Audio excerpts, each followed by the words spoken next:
Castres et Lyon se retrouvent au stade Pierre-Fabre pour cette 11e journée du top 14. Le 12e qui reçoit le leader et ce sont les moins bien classés, les Tarnais, qui démarrent très fort sous le soleil.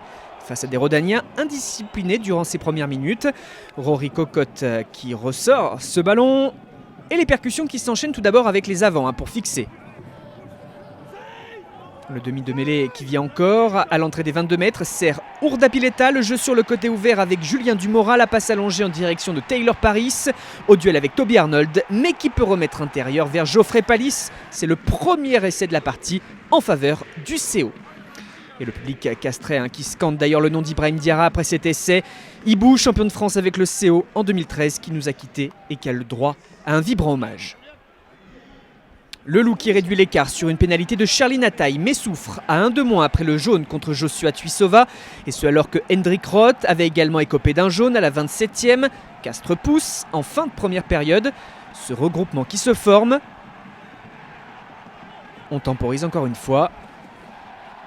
Et Thomas Combezou qui sort de ce ruck pour un saut par-dessus l'amas de joueurs. Et ainsi marquer le deuxième essai. On revoit la vision du jeu du centre pour faire la différence. Et à la pause, cela fera donc 12-3 pour Castres face à Lyon. Un Loup trop indiscipliné à l'image de ses 10 fautes et de ses 2 cartons. Cela ne va pas forcément mieux au retour des vestiaires. Le CO conserve ce jeu ambitieux. Il y a du rythme, de l'envie, des initiatives.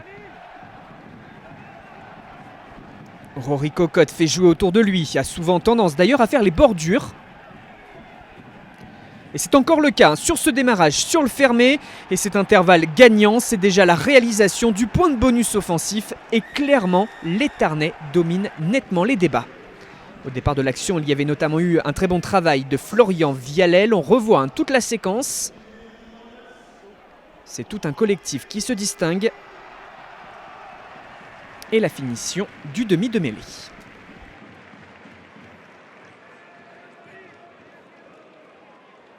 Lyon passe bien 2 pénalités par Jonathan Wisniewski, mais est encore mené de 10 points et subit. On voit cette organisation devant les 22 mètres et surtout un certain réalisme. Le Loup vient de marquer, le CO lui répond. Le drop pris par Benjamin Urdapilleta, 22-9. L'ouvreur argentin qui ne laisse aucune chance à l'adversaire sur ce geste parfaitement exécuté. Si les Tarnais se sont appuyés sur une bonne défense en seconde période, ils gardent des intentions avec un ballon porté après une pénale touche. Jody Jeneker était au lancer. Il est derrière cet effort collectif. L'avancée et la finition du talonneur à ce stade de la rencontre. C'est clairement l'essai de la victoire, d'où ces scènes de joie. Car Castres s'en va décrocher sa 5e victoire de la saison, 29-12 face à Lyon. Revoit ce dernier essai.